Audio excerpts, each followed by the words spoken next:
Vamos a revisar y a compartir con ustedes rápidamente también nuestra agenda de invitados para el día de hoy.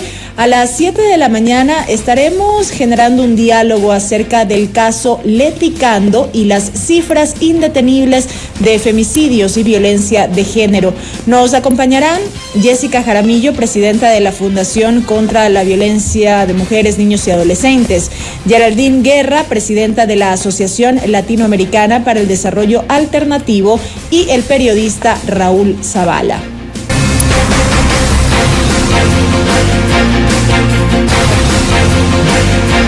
Bueno, se lee cada cosa. Déjenme ver que le voy a enviar un saludo por acá a uno de nuestros internautas. A don Antonio Zurita le envío un abrazo. Veo que está escuchando y está en sintonía de nuestro espacio. Dios les pague por la referencia. Siga escuchando el espacio. Bueno, seguimos aquí en A Primera Hora por Sonorama, la gran señal nacional. Destiné mi comentario para variar, hablar de estos episodios de inseguridad que estamos enfrentando. Ahora mismo les hemos explicado y hemos traído como referencia el cierre por una investigación policial de la Avenida de la Prensa y Edmundo Carvajal. Esa es lo que denominamos popularmente como la subida hacia el bosque. Hubo un intento de secuestro, una balacera, aparentemente un delincuente abatido y la persona que estaba siendo secuestrada rescatada. Vamos a estar pendientes en el transcurso de la jornada, evidentemente, de detalles, de información en torno a este tema. Llega el contexto de la inseguridad. Antes de eso, gracias. Me parece que ya la policía publicó algo correcto. Gracias a Vladimir Andosilla, que está en sintonía. Le envío un abrazo, mi doctor.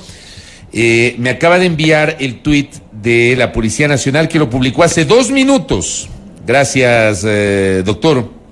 Delincuente abatido, dice la policía.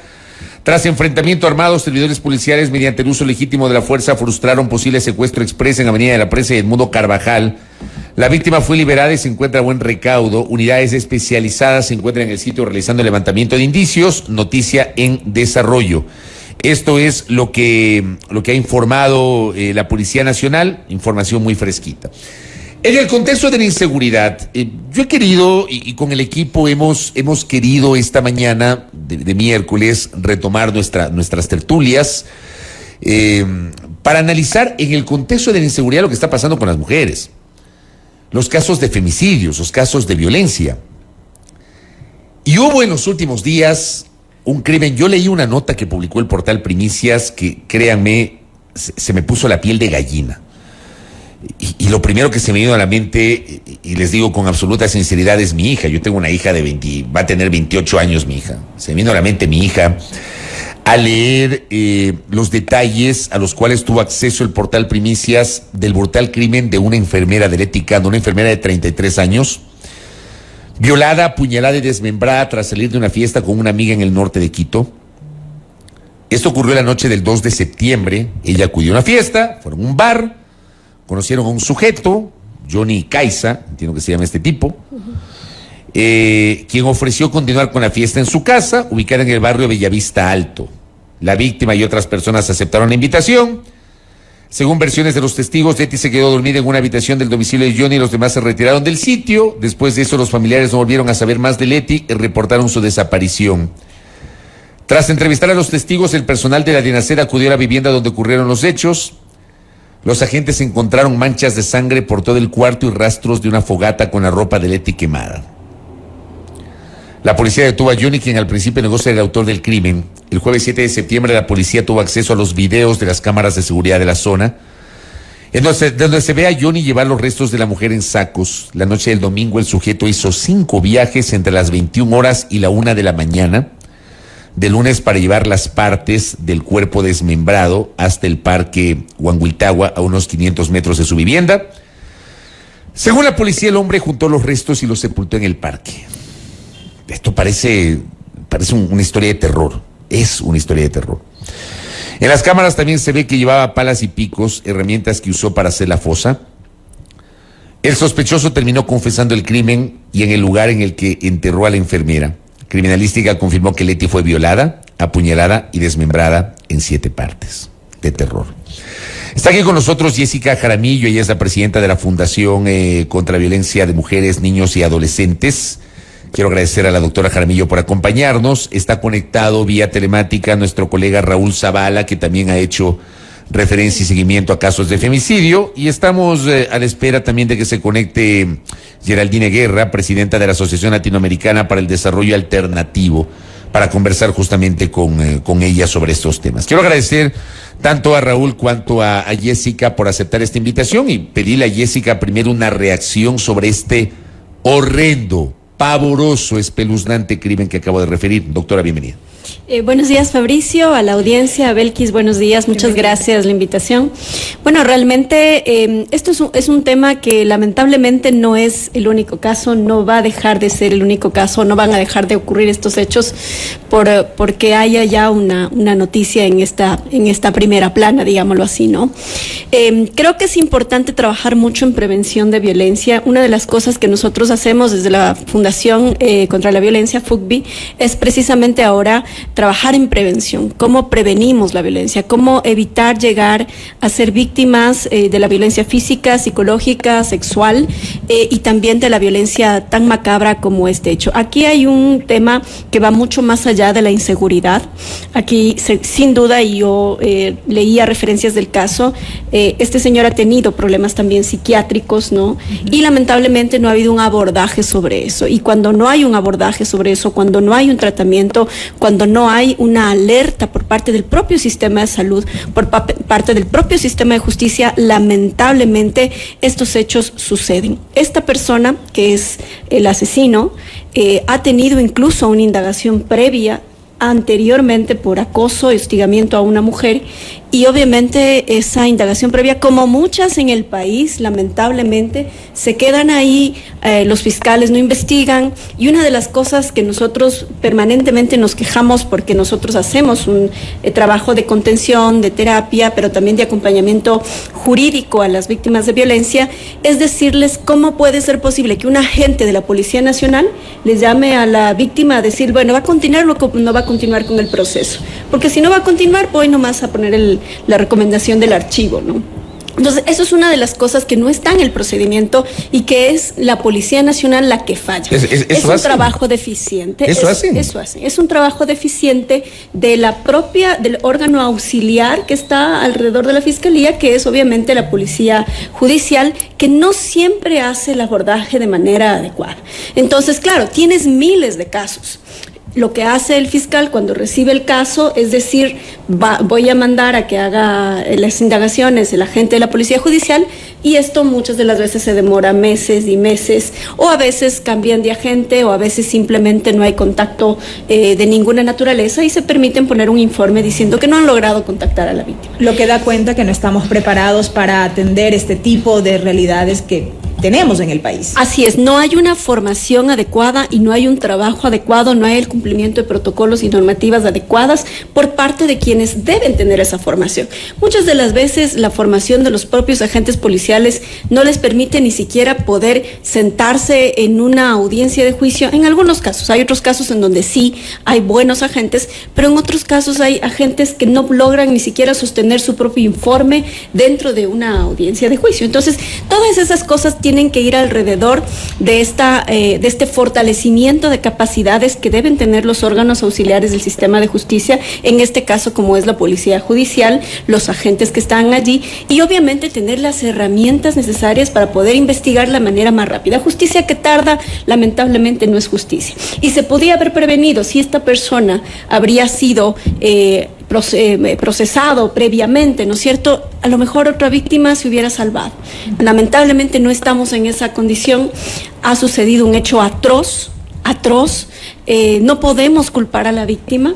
Yo creo que eso es una de las cosas que lamentablemente una sociedad como la nuestra lo hace, porque lo primero que te preguntas es ¿y por qué se fue? Se quedó? ¿Por qué se fue? Esa primera cita. Desconocido, como ¿no es cierto? A quien apenas conoció quizá horas antes. Pero no se puede confiar en la víctima porque perjudicar o a lo mejor culpar a la víctima, porque en algún momento tú tienes que confiar en alguien. Es decir, no es que uno sale a la calle y dice no voy a confiar en el taxista, no voy a confiar en los que están en la calle, no voy a confiar a la la persona en la que tengo una cita de trabajo, porque tú no sabes qué es lo que va a pasar. Correcto. Entonces, no podemos culpar a la víctima, creo que ese es un estigma que tenemos que sacarlo de la cabeza, pero sí es necesario tener políticas de prevención, educación, muchísima educación, y sobre todo lo que se ha dejado de hacer desde los gobiernos locales y desde el gobierno nacional, que es política de prevención en materia de violencia de género. Correcto, Jessica, gracias. Nuevamente la bienvenida a Raúl Zavala, quien está conectado vía telemática para compartir también este diálogo. Y Raúl, una primera valoración de igual manera respecto de este último hecho que sin duda alguna ha conmocionado a muchos, pero que es parte de lo que seguimos viendo en nuestro país. Bienvenido. Gracias, un gusto saludarlos desde la zona rural de Manabí, acá en Puerto Cayo. Un atento saludo también para Jessica. Jessica, pues siempre será interesante conversar sobre este tema.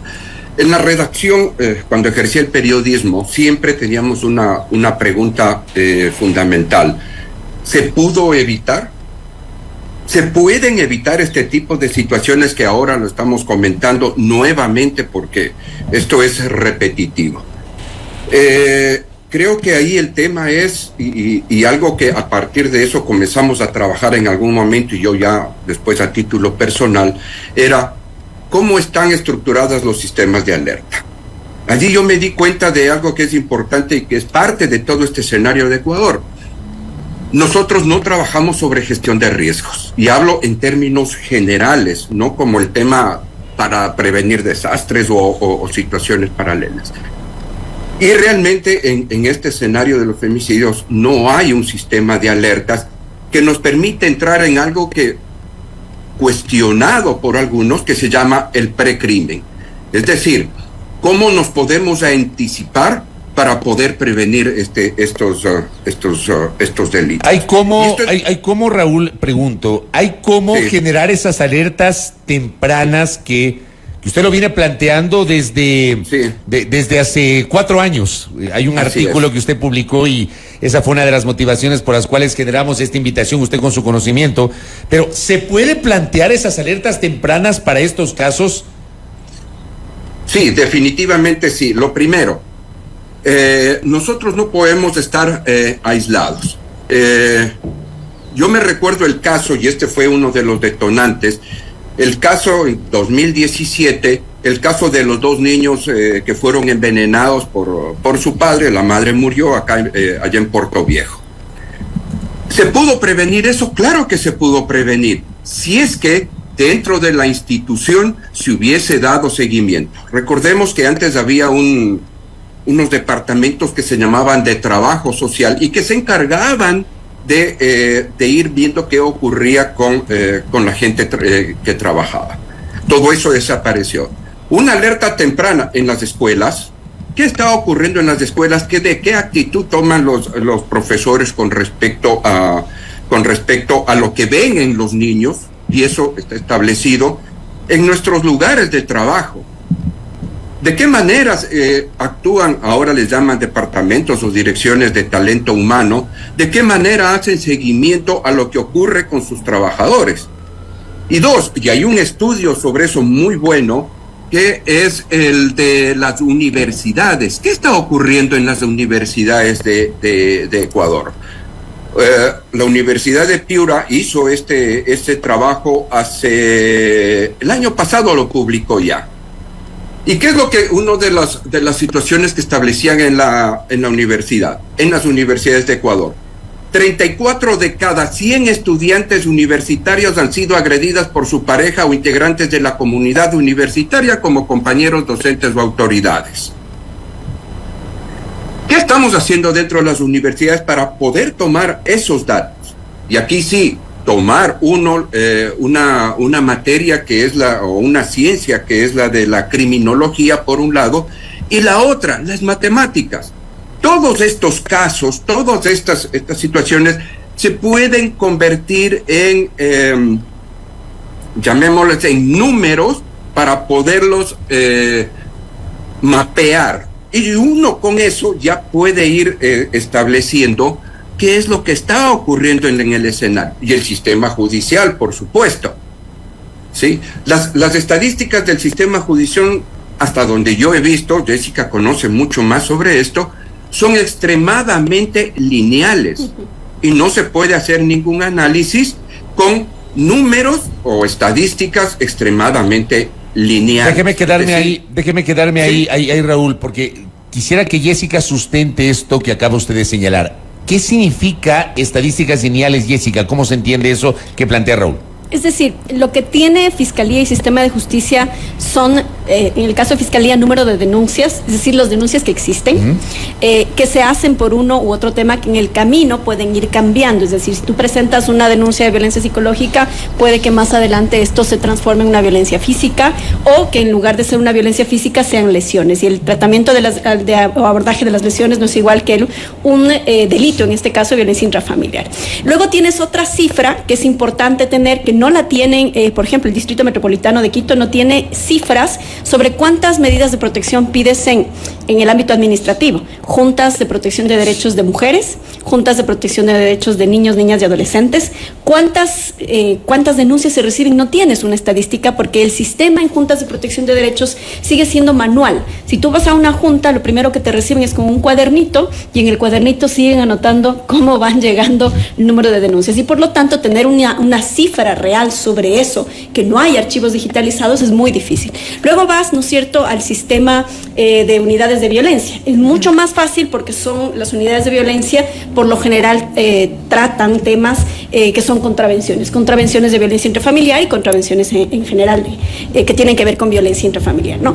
Y es en este sentido, ahí tienes más cifras, porque a lo mejor los procesos son mucho más rápidos, se sustancian más rápido porque son contravenciones, no delitos, y tienes una cifra más adecuada. No siempre toda denuncia termina en buen término, es decir, termina con sanción. Hay denuncias que obviamente por el debido proceso y el tema probatorio no llegan a ser sancionables.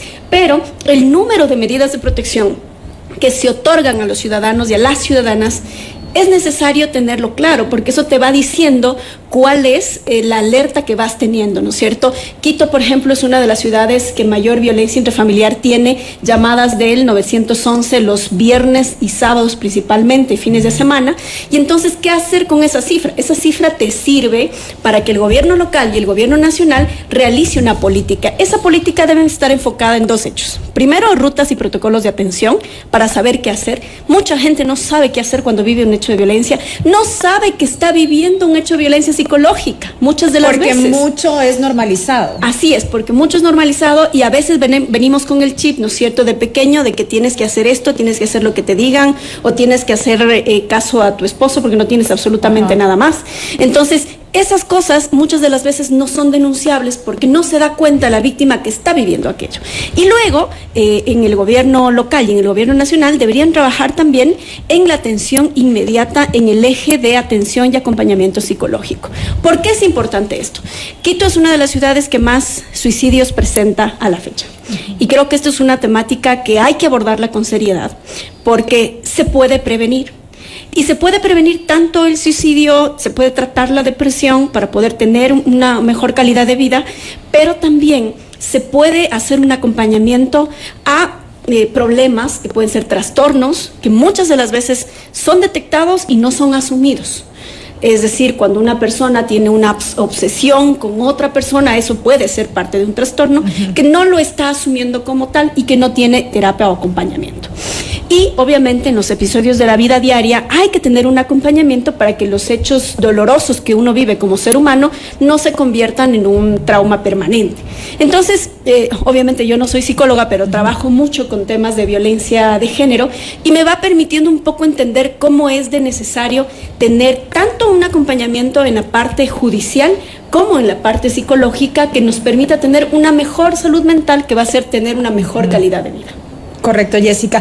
Y precisamente a propósito de esto que acaba de señalar Jessica Jaramillo, Raúl, yo sí quisiera profundizar todavía más en este tema de la prevención. Entiendo que usted coincide con este criterio en el sentido de que hay que trabajar en temas de prevención ligado a la salud mental, pero me pregunto yo, ¿cómo aterrizar estas acciones de prevención alrededor de la violencia de género y lo que esto desencadena? Porque a mí me sigue quedando esa sensación de que nos quedamos en lo discursivo, en, como siempre digo yo, la identificación del problema, el diagnóstico, pero como país no terminamos de aterrizar justamente en las acciones que se deben adoptar alrededor de este y otros temas. Raúl. De datos, registro de datos no solamente en el tema judicial, sino, y ya lo había mencionado en su momento también Jessica, es en el sistema de salud. Nuestro sistema de salud tiene unas deficiencias terribles. Es un nudo un nudo gordiano, le llamo yo, que no se puede desatar tan simple. Dentro de esto, el tema de la asistencia, me voy mucho más allá de la asistencia psiquiátrica. ¿Cómo irlo aterrizando? Evidenciando los análisis estadísticos, lo que nos dicen, lo que se puede mapear.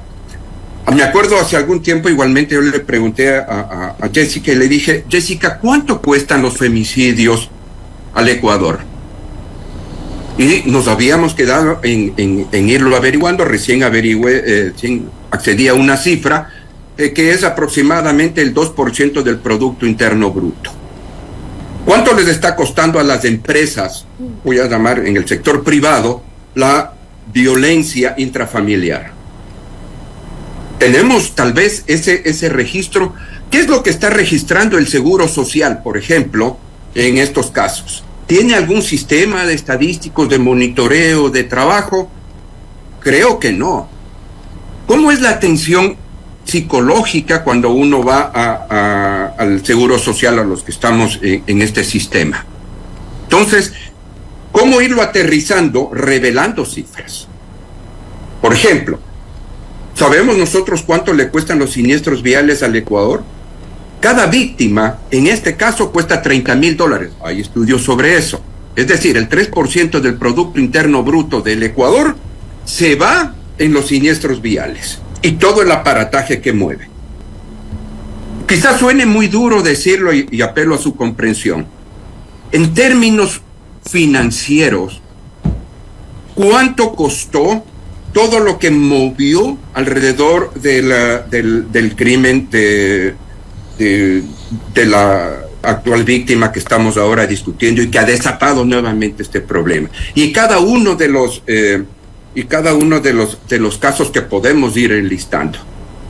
Luego de eso nosotros veamos dónde está el inventario y cómo está trabajando de lo que son en el sistema de salud pública los centros de neurociencias, las casas de acogida en todo el Ecuador. Le digo, acá en Manabí hay tenemos en Puerto Viejo, en Manta, en Bahía de Caracas, en Jipijapa, Chone y Pedernales, que atienden a una mínima parte de la población, de todos estos institutos de neurociencias que podrían trabajar y evidenciar los problemas que podrían generar las personas que tienen estos síntomas de convertirse en criminales. ¿Que se puede averiguar? Sí, se puede averiguar. Dependerá del juez también que disponga, cuando hay estos casos, que se haga una investigación criminológica o de criminalística o un perfil criminal del posible agresor. Todo eso se puede ya ir aterrizando en políticas locales y en sistemas de alerta. Por ejemplo, ¿cómo estamos organizados en nuestros barrios? Hablamos por un lado del tema de delincuencia, pero también cuando sabemos que hay en las familias alrededor, en nuestros vecinos, hay síntomas o hay evidencias o indicios de violencia intrafamiliar. Comenzamos en la familia, comenzamos en los barrios, nos vamos obviamente a la ciudad, en el sistema rural. Acá el sistema rural realmente está abandonado en todos esos temas. Entonces, sí se puede aterrizar en esto, pero hay que comenzar a transparentar mucho más las cifras, bajo obviamente las complicaciones y todo el escenario que es evitar esa revictimización, que eso hay que aprenderlo a manejar.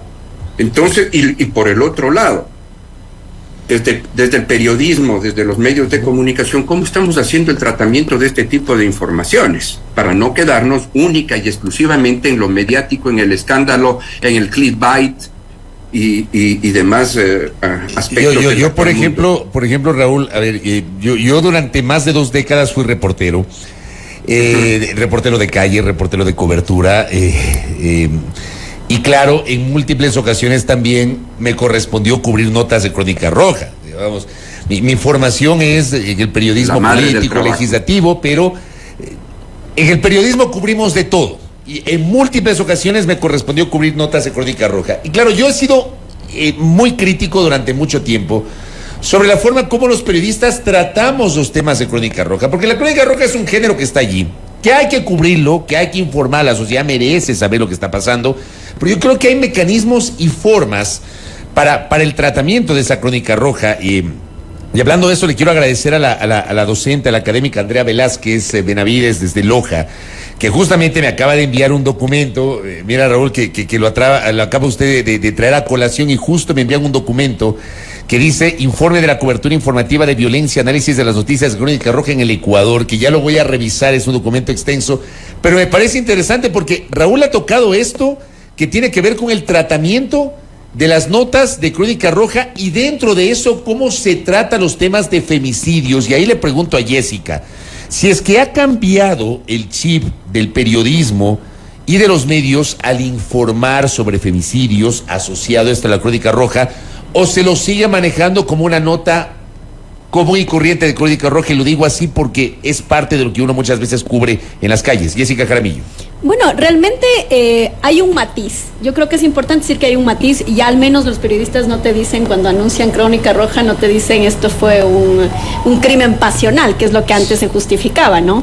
Ahora te dicen claramente es un femicidio, porque obviamente existe la tipificación del femicidio que se da con el COIP en el año 2013. Producto no de cualquier poder de turno, sino del movimiento de mujeres. Creo que es importante decirlo a ello. Y adicional a eso, te digo, hay un matiz, porque el abordaje no siempre es adecuado. Muchas veces el abordaje es culpabilizar a la víctima. Lo primero que te preguntas es, ¿y por qué estaba ahí? ¿Y por qué se fue en la primera cita? ¿Por qué usó la falda tan corta? Cuando la pregunta es al revés. Es por qué esta persona tuvo una condición psiquiátrica, quizá, de delincuente en la peor forma, ¿no es cierto?, para cometer el crimen tan atroz que ha cometido, de llegar incluso a desmembrar a una persona. Eso es uno de los hechos que uno se pregunta y dice, bueno, ahí no hubo un monitoreo previo por parte del Estado, de quien termina siendo un riesgo para la sociedad. Y eso es una tarea completamente del Estado y del sector justicia. Ahora, creo que es importante determinar que ya tenemos en el Ecuador cifras de femicidios. Hoy 222 en lo que va del año, pero a mí me preocupa mucho que contabilizamos todos los años los femicidios, pero no tenemos una respuesta real. Más bien lo que existe es un incremento de cifras de violencia contra las mujeres. Y cuando tú te pones a hablar de seguridad, y ahora que estamos en campaña, que todo el mundo ofrece maravillas, ¿no es cierto?, plantean los temas de seguridad, pero dentro de los temas de seguridad no plantean el femicidio. Y aquí hay una cosa importante que decir, porque las mujeres, o mejor dicho, el cuerpo de las mujeres en los delitos, como por ejemplo que están conexos o relacionados con el narcotráfico, terminan siendo una mercancía. Y entonces tienes lo que vive el Ecuador, un alto índice de desaparecidos, principalmente mujeres, niños, víctimas de trata, que el Ecuador no está tratando. Es decir, no hay cifras reales de trata en el Ecuador, que son delitos conexos al narcotráfico. Explotación sexual, corrupción de menores, ¿no es cierto?, temas que están alrededor de estos hechos y que lamentablemente tampoco tienes una cifra real por parte del Estado. Y son delitos que están alrededor del narcotráfico, así como está el sicariato, así como están la explotación sexual, así como están las muertes de las mujeres, y no estamos hablando de eso hoy en el escenario público. Y cuando se habla de seguridad, todos dicen vamos a hacer cárceles, vamos a fortalecer a la policía, pero nadie dice vamos a reducir el índice de femicidios que tiene el Ecuador. Jessica, yo quiero insistir en algo que usted ya refirió, que ya lo explicó y que de alguna manera puede ser una reflexión impopular para muchos. Usted ha insistido en el tema de por qué cuestionamos en este caso a la víctima a propósito de este último hecho, de las decisiones que tomó, y por qué no analizamos el otro lado, ¿verdad? Y en efecto, mientras usted decía eso, muchos de nuestros internautas aquí en la interacción, en las redes sociales, recalcaban eso, ¿no? ¿Por qué se fue con él? ¿Por qué se fue con un desconocido? Y en fin, comentarios en esa línea. Si como país, como sociedad, sabemos que no estamos preparados, que no se adoptan políticas, que no existe la inversión suficiente para abordar estos temas, ahí quizá no hace falta también de parte de uno, sea mujer o sea hombre en general, quizá un poco más de conciencia y quiero que no se me malinterprete lo que estoy diciendo, porque no me pongo de ninguna manera en el afán de defender en este caso al victimario, ni mucho menos, pero no hace falta quizá un poco más de conciencia a propósito de lo que es la realidad en nuestro país y de que todavía no estamos preparados para enfrentar este tipo de hechos. Tienen toda la razón. Y yo creo que es una de las tareas pendientes en el Ecuador. A veces creemos que seguimos viviendo en ese país que era una isla de paz, en donde no pasaba nada. Correcto. Te digo, yo cuando era jovencita caminaba por las calles tranquilas con mis amigas sin ningún adulto y no nos pasaba nada. 3, 4 de la tarde, 7 de la noche y no nos pasaba nada. Pero creo que es importante que hoy las familias tomen precauciones. Las mujeres tenemos que aprender a cuidarnos. Y no es un tema impopular, creo que es aterrizar un poquito en la realidad y decir, bueno, esto está pasando en el Ecuador, podemos caer víctimas de quienes no queremos. Y no solamente mujeres, porque también les pasa a los hombres, eso nos dicen acá, también hay violencia contra los hombres, ¿qué decir sobre eso también? Yo he escuchado más de un caso de hombres que en efecto conocen, salen, qué sé yo, conocen mujeres y de pronto se van y terminan escopolaminados, les asaltan, terminan también siendo agredidos, en fin, entonces es una realidad que atañe a todos, no solamente a las mujeres. Pero cuando eso pasa, Belkis, la sociedad no dice por qué te fuiste. Claro. Dice, ay, pobrecito, les escopolaminaron nada más. Claro. Entonces sí hay una mirada todavía patriarcal de la sociedad, todavía muy, muy machista de la sociedad, en donde somos nosotras y nuestros cuerpos los responsables. Pero para evitar eso, sí es importante programas de educación que nos permitan, ¿no es cierto?, decir, ok, vamos a evitar riesgos, como decía Raúl, a evitar riesgos, a evitar ser víctimas de la delincuencia, a evitar ser víctimas de cualquier tipo de esta naturaleza y educar en términos también de entender cuáles son los machismos, los micromachismos. Por ejemplo, cuando una víctima está siendo digamos, víctima de violencia psicológica, por ejemplo, que a veces no se reconoce, cuando es obligada a entregar el sueldo, cuando es obligada a tener actos de humillación, cuando es obligada a ciertas cosas que muchas de las veces no te das cuenta por este chip con el que venimos por dentro, ¿no? Y que luego puedes ser víctima de cosas mucho peores. Pero también es cierto que por otro lado, cuando hay falsas denuncias, y esto también es impopular, pero cuando existen falsas denuncias, no le hacen daño a la otra persona, le hacen daño a las miles de mujeres que sí necesitan una medida de protección. Y creo que eso también es necesario decirlo, porque así como hay mujeres víctimas de violencia, que son la gran mayoría, también hay hombres víctimas de violencia y también hay casos en los que se obtiene de manera inadecuada una medida de protección y eso obviamente le hace daño al sistema. Correcto, Jessica. Su reflexión a propósito de este tema en concreto, Raúl. Mira, antes de esta situación, quiero referirme, ayer fue viral un video en que en España, en Madrid, una reportera estaba haciendo su trabajo en la calle, se acercó un señor y le dio una palmada en las asentaderas. Allá le dan otro nombre que de pronto no lo pronuncio por obvias razones. Se hizo viral el video, la muchacha continuó con su trabajo. Y ella no supo cómo reaccionar, por cierto, ¿ah? Sí, pero ¿qué ocurrió? Y eso es lo que a mí realmente me llamó la atención. La policía ya lo capturó. Correcto. Así es. ¿Sí? O sea, puede que dentro de todo ese escenario parezca, dice, pero por eso tenía que haberle faltado, solamente le emitían una boleta o alguna cosa Pero la policía difunde el video que le fue, de que el señor fue capturado, esposado y todo. Eso de ahí es una señal. Yo creo que esas son tipo de señales en las que hay que ir trabajando y que ya representa un tema de alerta. Puede que algunos se sientan ofendidos, es que no era para tanto, es que por aquí. Pero esos pequeños detalles, esas pequeñas agresiones son las que pueden ir determinando futuras grandes agresiones que terminen en crímenes como seguiremos viéndolo lamentablemente y ojalá no sea tan seguido. Entonces, aquí viene el asunto de cómo como sociedad podemos ir trabajando como sociedad. Ok, tenemos las limitaciones del Estado, todo el sistema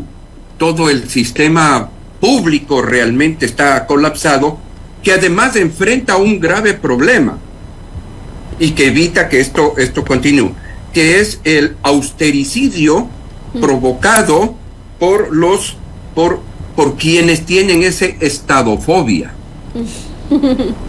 ¿Sí? Es decir, tienen que achicar el Estado y comienzan a quitar y quitan personal y nos quedamos sin gente. Y hasta ahora no hay nadie que diga con cuánta gente se puede administrar bien un Estado. Un municipio, una municipalidad, un ministerio, y en este caso, ¿cuánta gente necesitamos para poder trabajar en el levantamiento de cifras, en poder dar asistencia legal, para poder intervenir en todo este escenario que lo hemos comentado acá?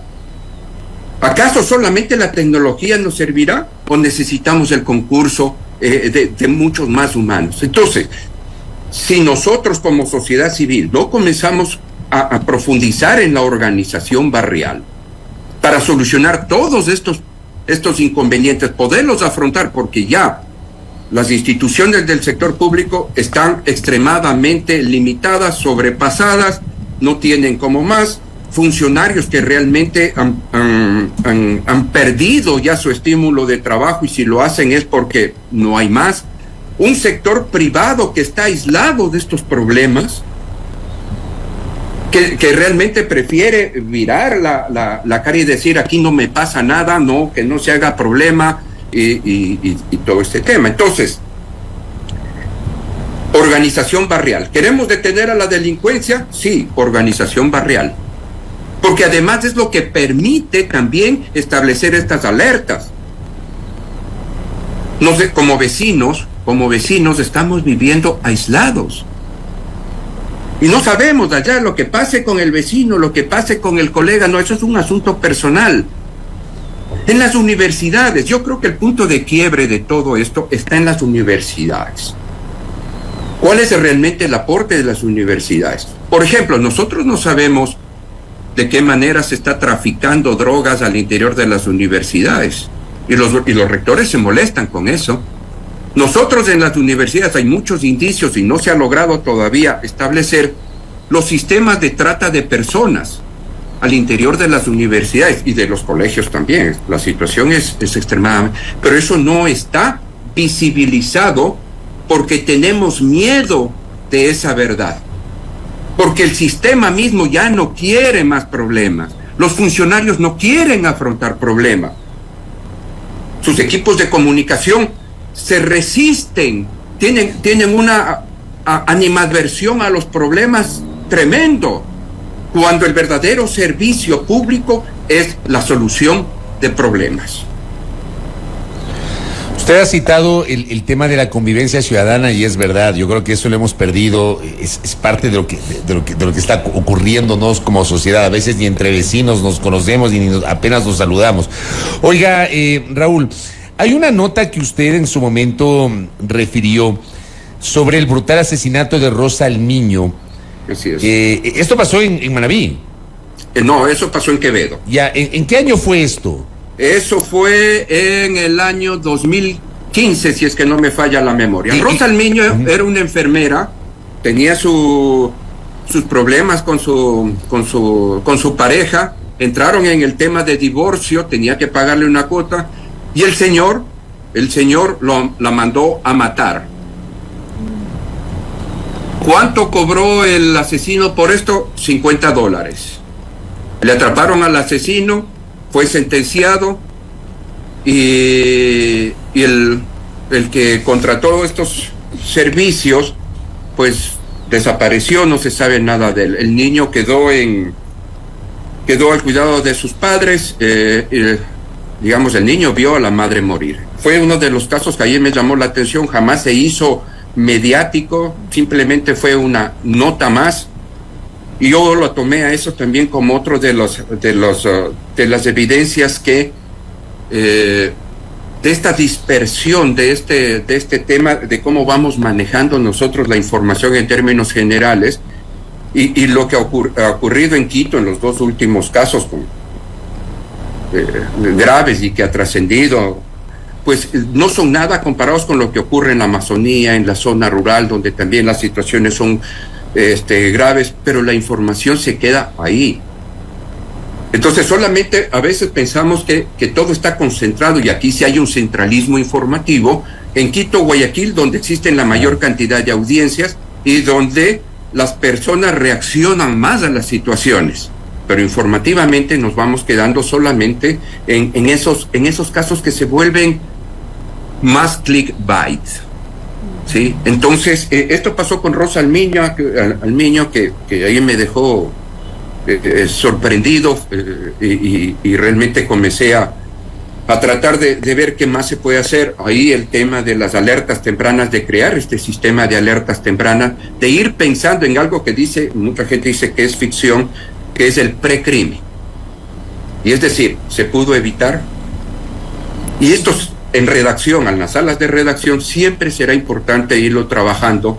Y sobre todo, y hay algo que lo decía Fabricio, a los que hemos hecho reportería, cuando vemos estos crímenes, llega un rato en que nos volvemos inmunes. O sea, un crimen más, no hay tratamientos que nos ayude a quienes estamos en esta actividad. Como que nos volvemos hasta impasibles, Así es, llegamos, hay que escribir la nota rápido y todo lo demás. Mire, acá en Manabí, por ejemplo, a partir del terremoto, que fue otro tema que se mantuvo oculto, que fue el tema de los ataques sexuales al interior de los albergues y todo lo demás.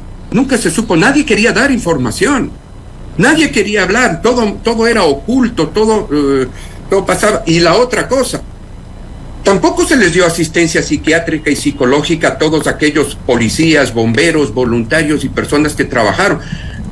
Y ver en primera persona este tipo de situaciones con el cuerpo humano, a uno se le distorsiona el cerebro, se vuelve inmune, se vuelve inhumano.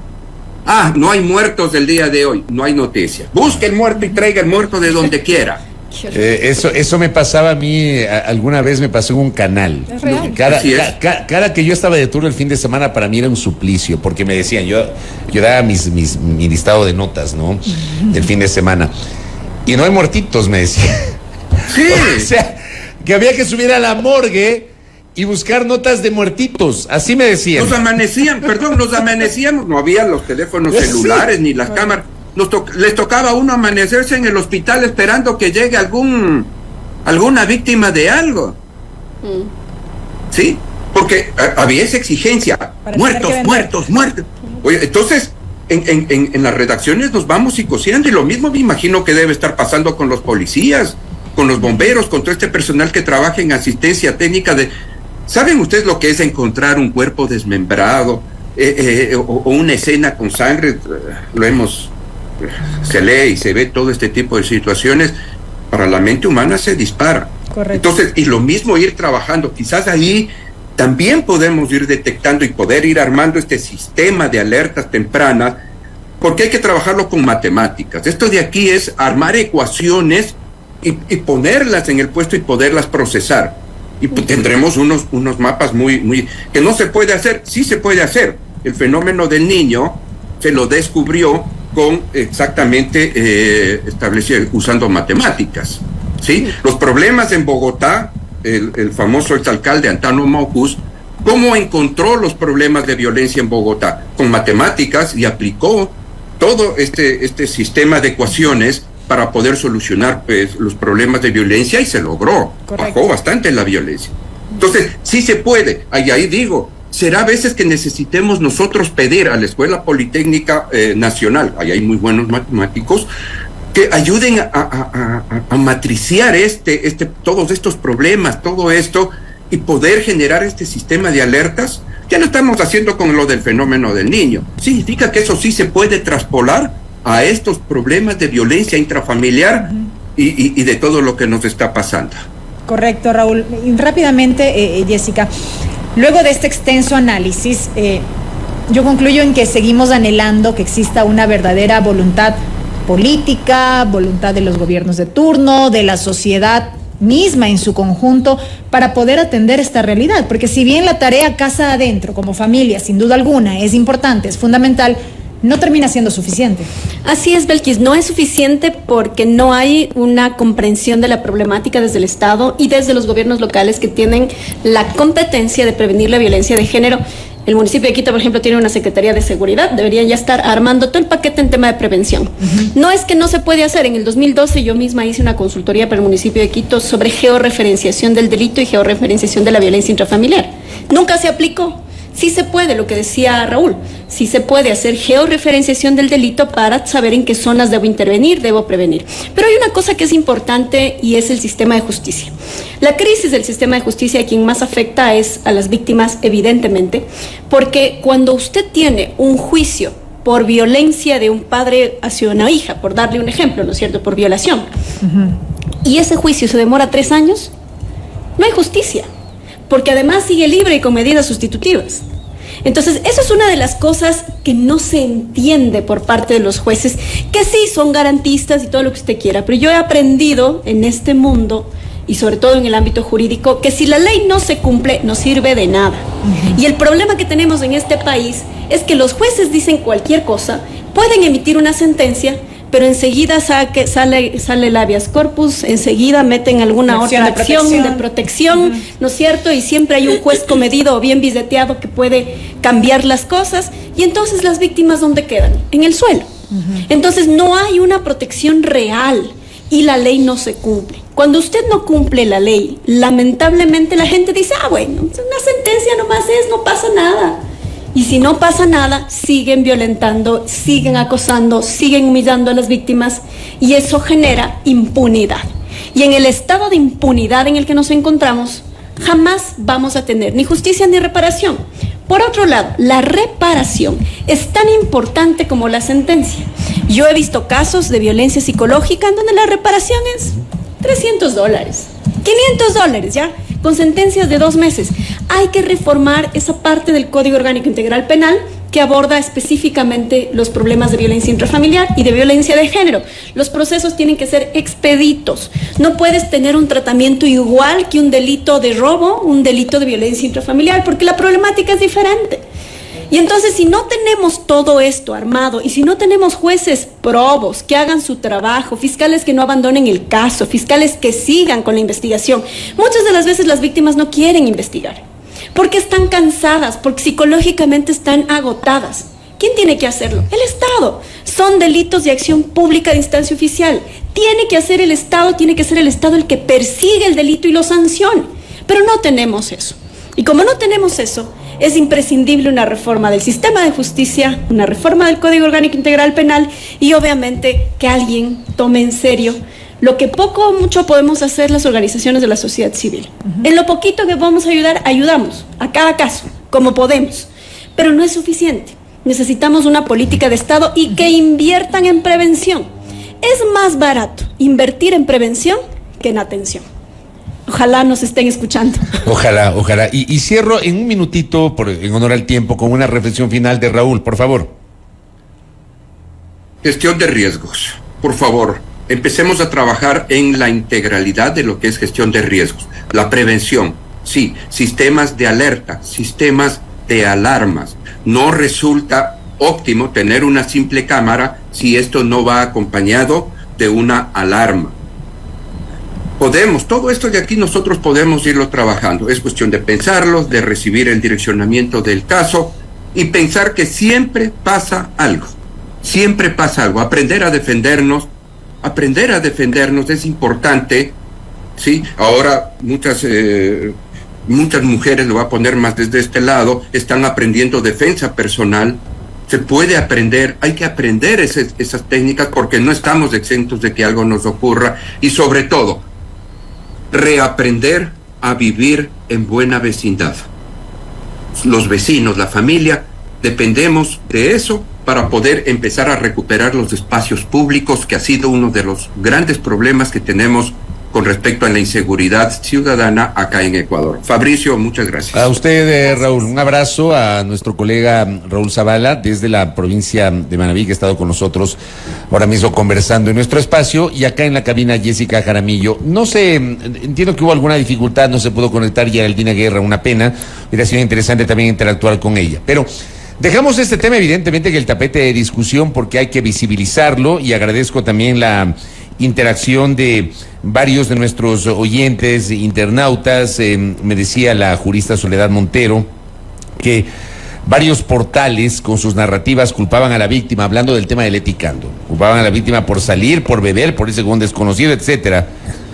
Eso tienen que abordar periodistas y medios ante esta problemática con perspectiva de género, y yo estoy totalmente de acuerdo con aquello. Pongámonos también en los zapatos de las víctimas, colegas y sociedad. Gracias a nuestros invitados. 8:04, pausa en la primera hora.